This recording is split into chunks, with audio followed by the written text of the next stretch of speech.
You know what? And that is a perfect way to start it off. I am joined with Spencer Oliver and first-time guest Adam Catterall. It's like the TalkSPORT crew. Welcome. And I'm gonna throw it over to the newbie first. Hi, thank you very much for having me. Is that what I'm supposed to say? You can say whatever you like. Just pretend you're on the radio and start slagging everybody off, because I get so much entertainment out of that channel. He's unlike me. He's nervous and quite shy, and unlike myself, quite outspoken and confident. Can I ask, what is it like being outspoken and going against the grain in the media industry? And I ask that because I'm slightly seen as the same, a little bit. I don't think it's intentional, and I don't think you're intentional with it. It's just honest. I get that there's people out there that want to say things in order to, drive views, drive clicks, and what have you. But I think if you come from a place of honesty always, and therefore when people do confront you and say, "Oi, you said X, Y, and Z about me. What's that all about?" At least then you can front that and be honest with what you've said previously. So I hope it's not, whatever I say doesn't come across as like I'm intentionally looking for something. I just say it as I see it, and hopefully that comes across like that. No, it's an interesting topic, because obviously Spen has been quite outspoken on stuff as well, and it's really ruffled the feathers. But sometimes I was speaking to Johnny Nelson earlier, and it was like you're stuck between a rock and a hard place. It's like, do you just submit and be a nodding dog, or do you step outside the box and like you said, just be honest? Well, that's what it is. It's not not going by the system, like going by what you want to do, what you want to say. Just being honest about it, like Adam said there. I think it's not about trying to be controversial. It's about speaking the truth. About speaking like. And I think the honesty comes across, and people appreciate that. Yeah. We live in a world today where people appreciate the honesty. You don't want all the bullshit of all the, all the cover-ups, etc., etc. So, people don't want to hear that. They just want to hear the honest truth. And I think that Adam, myself, Johnny, and others, they speak the truth. And I think that it's important. It's not about clickbait and all that sort of stuff. I think the most important thing to remember as a pundit is that you're not serving your paymasters, you're not serving a promoter, you're not serving the fighters. You're here to serve the audience, and the audience are there to judge you. And you're kind of, in a way, their voice, because you're closer to the action than they are, so therefore you've got to kind of voice the things that you would... Because I'm coming at it from a fan's point of view, you're voicing that opinion, and okay, it's going to ruffle some feathers, it's going to upset some people. But again, going back to what I said a minute or two ago, if you're coming from a place of honesty, when a promoter does ring me and say, "Oi, you're slagging my show off, or you're slagging this matchmaking off, or you're saying this, this and this," you've at least got a point of honesty to be able to say, "Well, that's my opinion of this. I think that could be better. Do you not think it could be better? Let's have a discussion about it." They obviously disagree, but they're coming from a different place. They're obviously here to make a few quid and do whatever they're doing. I'm here for the good of the sport. I want to see the best fight the best. That's all I want. So if you come from that angle and you represent it properly, I think there's a place for that. We've had a few hot topics in boxing, and the latest one has been Dillon White has made a few appearances on your show, which has kind of like ruffled the feathers. In other words, got things moving. There's been a bit of backwards and forwards, and it's kind of like invoked maybe the contracts being exchanged and a possibility that those guys will fight. So you talk about being a conduit for the fans. You've also been a conduit for a fighter to get the ball rolling. Yeah, that happened on Simon's show, didn't it, with Jim? Yeah. It's happened, and myself, actually. Yeah, right. Yeah. Are you getting 10%? You getting a percentage? No, it's just about, providing just airing, just airing your views on what you think, should happen. I think that Dillon White wanted to come on the show because he recognises that TalkSPORT is such a big platform. So it's Dillon White's team that actually got in touch and said they wanted to come on the show, on Simon's show in particular, because Simon has his say, and he's not afraid to say what he wants to say and what he thinks. And I think that it was just about him airing his views and saying, listen, take the rematch clause out and we've got a fight. There's not a world title fight on the line, and we feel comfortable that if the rematch clause... And fair play to Eddie, to be fair, because he took the rematch clause out. So now it's gone back over, and hopefully we see that fight on August the 12th. I'd like to see that fight. Do you think you'll see it? Do you think you'll see it? I'm not sure we'll see it. I'm hoping we do, because I know that Anthony Joshua wants to box. I know that is a fact. Does his team want him to box? Well, listen, this is the big thing. We're on it. We're doing a radio show for you. This is the million question, isn't it? Because what is on the line is it's high risk, low reward for what he can get. Because we've just seen Eddie Hearn release statements today saying that fight with Deontay Wilder is on out in Saudi, 60 million quid in it for Anthony Joshua. Mm-hmm. Dillian White's a dangerous guy. Stylistically, he beat Joshua as an amateur. He rocked him in the fight for the British and Commonwealth title back in 2015 in the second round, and he won in a tough fight. We've got to remember Joshua's on this rebuilding program where he's trying to reinstall some confidence, and that's what's missing. And his confidence in his own ability to go phase 1, phase 2. He recognises that that's what's missing from his style right now, and the only way he's going to get that back is by being active. So really, he's like, if you want to go into the Deontay Wilder fight in December, he needs to have the fight.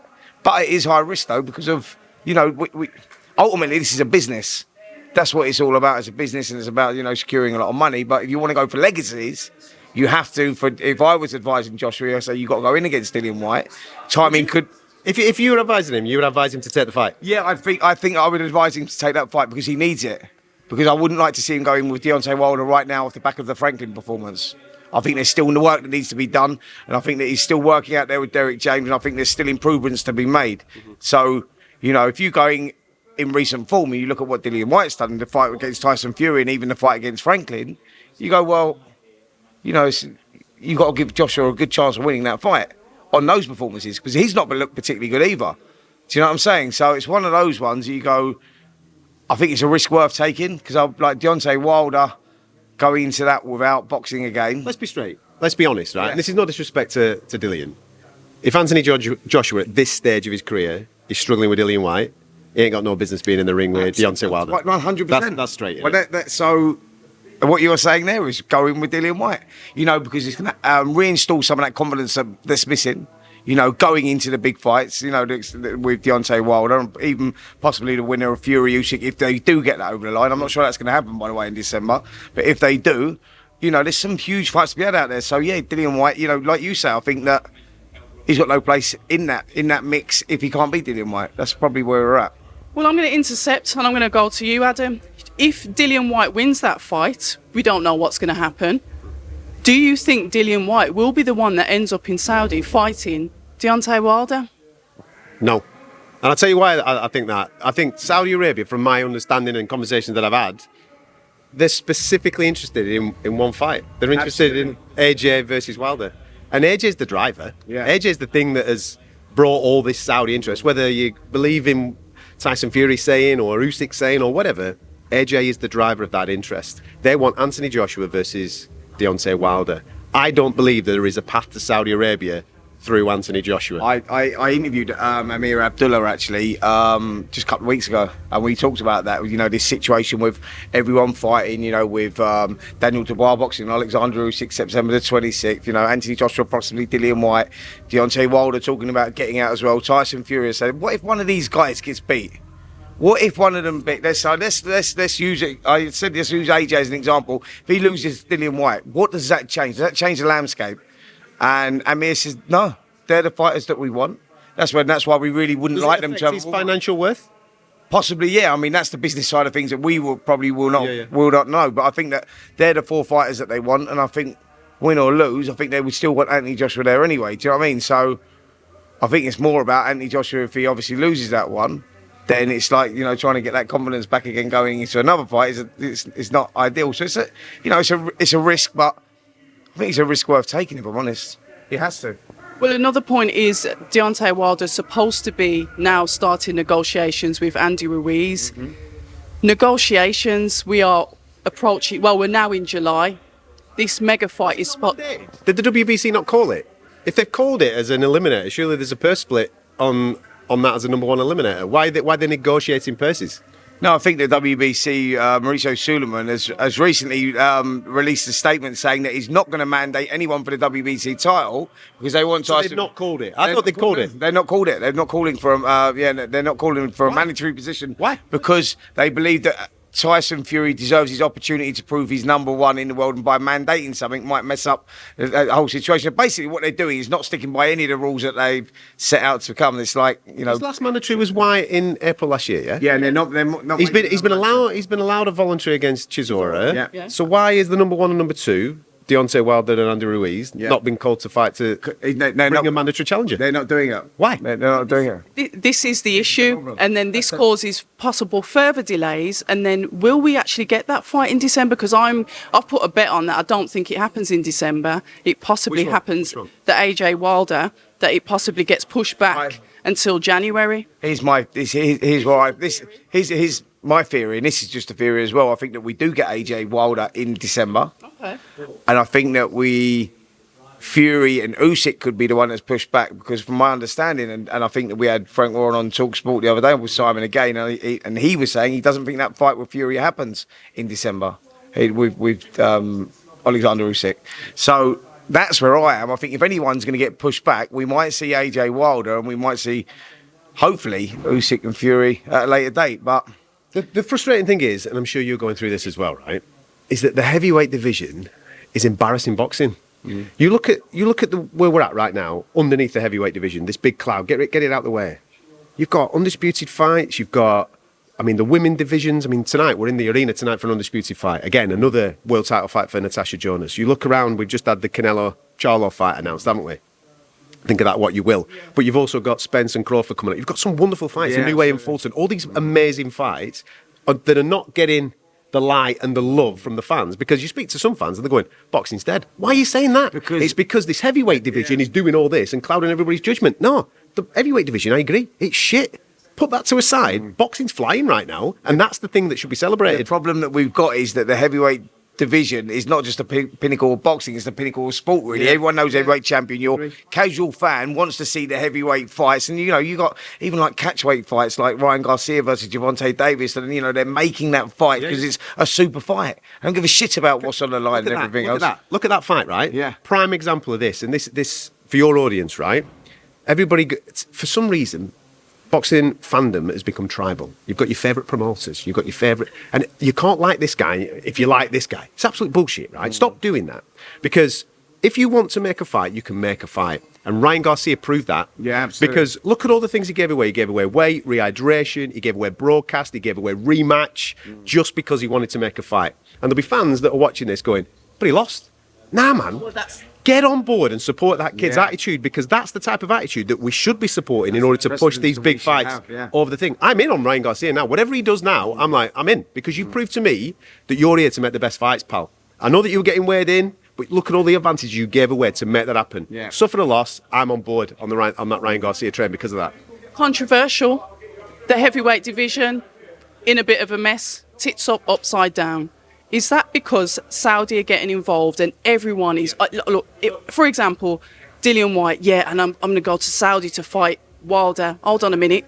We've got to get past plan A first. It's like there's this, this golden pot at the end of the rainbow that's distorting everything. Great word. That's the word. It's distorted everything. What it's done, it's distorted everybody's valuation of themselves within the game. So they're going to the table going, oh, this Saudi Arabian money. I can get 60 million quid for this. And you're thinking... Hang on a minute, this fight's not worth 60 million quid in the real world. There was a time, do you know what I mean? Like, if you're getting 3 million quid for a heavyweight title fight, you go, you're getting big money. Now it's like, do you know what I mean? I want 10 million, I want 20 million. You go, it's just like, the money's not there. Do you know what I mean? Even talking about boxing at Wembley Stadium, and the guys are going, so Andy Ruiz Jr. was meant to be coming over to fight Tyson Fury. Ruiz says, I want 20 million. And then... And so then Fury's going, well, I'm getting 80% of the purse, so that means we've got to have a £100 million fight. There ain't £100 million there. But that's where we're at with it. And they go, and the reason they value it like that is they go, because the Saudis are going, well, we'll give you 60 million, we'll give you 70 million. So all of a sudden... It's only for a specific fighter. It's not for all of them. Absolutely. They all think they're Anthony Joshua and the commercial value. It's not like that. He's a freak. Stick him out there because of his commercial value. And so I think the frustrating thing is, like, so you've got your elites, and pound for pound number one, Tyson Fury is obviously, he's the guy at the moment, he's number one in that heavyweight division. He knows where his value's at, but everyone that's coming up as the challenger, they're going, I want 10 million quid, I want 20 million quid. That money's not there. And that's the problem, like so everyone's going, it's not like Fury's outpricing himself, I can understand the frustrations from his side because he goes, everyone that wants to fight him goes, well, you're the main guy. I want a big slice of the pot. You know, we know what you're getting out in Saudi. We know what you're getting off in Saudi. So their value, they think their value's gone up. But for me, I'm going, listen, what I would like to see is it's all about opportunity. You're getting to box the best of the number one. But in the undisputed fight, when the other guy's already proven himself. No, I'm not talking about them. I'm talking about the guys, we're talking about Andy Ruiz during people that. No, I'm talking about. Yeah, no, I'm not. I'm not even going there with that one. That's a whole new conversation. Like that one, I'm talking about all these guys looking to get out in the meantime. You know, we're talking about the summertime. We're talking about Anthony Joshua, August the 12th, and Usyk out in Poland and whatnot. And I'm saying with the Fury situation, he wants to fight as well, but everyone that comes up as that challenger. Or everyone to do, and it seems to be they want a big bit of the pot as well, and the money's just not in there. So it's like, but there's only one fight that he should be having. Let's be straight. He should be fighting Alexander Usyk. Absolutely, but and that fight for me is very, very straightforward, mate. Yeah, you put it together, right? You take 50, I'll take 15. Let's get this thing on. Yeah. And if we have a ding dong and a real good one, we'll do it again, pal, and make another boatload of cash. Yeah, winner gets 70, loser gets 30 in the rematch. Like it's quite simple. I know what you're saying, and it is frustrating, and that's the problem you're getting. And there's all these different messages that the fans are getting, and that's what's so confusing. Exactly. Do you know what I mean? We struggle to keep up with it. Every day there's something else going on, something different. It becomes boring. Yeah. Proper fight fans. I mean, people that I've known for years that spend their hard-earned money, they buy a ticket for small old shows, big shows, all this type of stuff. They're coming to me going, mate, I've had enough. Yeah. It's just all talk, and it's because of the heavyweights, and it's such a shame because right now, everywhere else is booming. Yeah, it's got great fights coming up. When you look at the four belt era, right, from 2004 when it's properly classified as the four belt era, right through to 2020, we have four undisputed champions across divisions, right? Only four in 16 years. Yeah, crazy. You had four in 2021. You had another four in 2022. This year we're making more fights. We've done more in the last 24 months than we've done in 16 years. To a halt. But everybody else is talking about this heavyweight nonsense. We haven't had an undisputed heavyweight champion since 1999. Going back to Lennox Lewis when he beat Evander Holyfield. That's how long it's been. So you can imagine the excitement. You think, we're going to find out the modern day era. Who's the number one? We're going to get this undisputed. And just when you think you're going to get it, it falls flat on its face. And now I think that's the frustration. There's been 3 opportunities to make that fight in the last 4 years. Right? Yeah. And it's not just one person or one team to blame. There's several teams to blame. And it's all because of over-evaluation, distorted thought processes, egos, loads of people eating off all those plates that all want a piece of that pie. Yeah, now we're getting into the bones of it, because that's what it is. There's a lot of people on the payroll, and when these fights are being made, they want as much as possible. Now we're getting into it. You're getting the flea in the ear saying, hold on, just hold out a bit. You see if you can get some more. Yeah. But one of the I could talk to you here all night. Mate, this is brilliant, and this has been the highlight of my night so far. So thank you very much for that. Start of the night, by the way. Start of the night. There's plenty more to come. No one's come in yet. We're the first two in the building. Yeah. What I will ask, you mentioned it earlier. You touched on it earlier. People having favourite broadcasters, favourite promoters. It comes across, and this is just me sat at home watching your channel, that you guys prefer Frank Warren, Queensbury, and Sky Sports Boxer, and then it seems like Eddie's the one that's in the mud. Now, that's how it looks from my point of view, and maybe a couple of other people think the same, but please correct me if I'm wrong. I'll start with that one, actually, and I think this all started from the Conor Benn situation. So obviously Conor Benn was not very happy with the way that TalkSPORT were being open and talking about it. It was news, it was open news, and we were just being honest. He's a colleague as well. Conor's been on the stage and he's presented programmes, he's been part of the broadcast team, so it becomes a very difficult conversation. So I think that's where the problem started, obviously, with that, and then obviously Eddie's probably not happy that TalkSPORT keep talking about that situation, but it was news at the time, and there were so many different moving parts to that story all the time that we were being sort of vocal about it and saying, listen, mate, until you prove your innocence, you failed 2 tests, and that's all we've got to go on. Do you know what I mean? And we're still in that situation now, to be fair. I think the perception, it's an interesting perception because it's not how I feel at all. But he does the most, doesn't he, Eddie? He's the most. There's no doubt in my mind that he's the number one in the world. He's the blue chip promoter right now. In the world. And we're not just talking from a UK point of view. He's putting on the shows every single week, different destinations all over the land.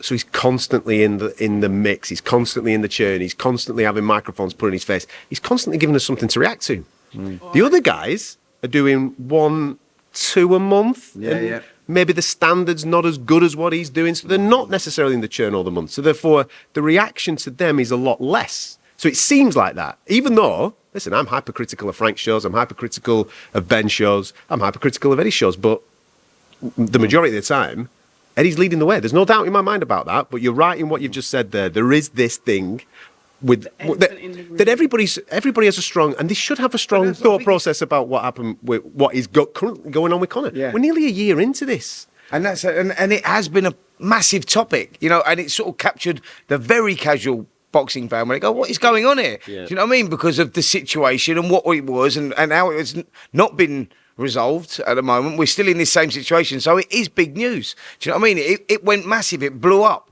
So you're going to talk about it. Of course, you're going to talk about it, and you know. Whether that's a good or bad thing, it's not something you can't not talk about. Do you know what I'm saying? On that note, I'm going to cliffhanger this because I want to do it again. I don't know when. You're going to leave it as a part 2. You're going to give some duffs. See, this is the expert coming in now. I've got the part 2. I've got the part Go. 2. What's the part 2? We've got a wicked show going on tonight here. You know, this is another monumental moment for women's boxing right now. Natasha Jonas going for her second world title. You know, we've got Savannah Marshall going for the undisputed super middleweight title against Franchon Cruz Dillon. Let's come back. Let's talk about it. Let's react to what's going on out there. Tell the people what you think is going to happen, and then we'll compare it at the end.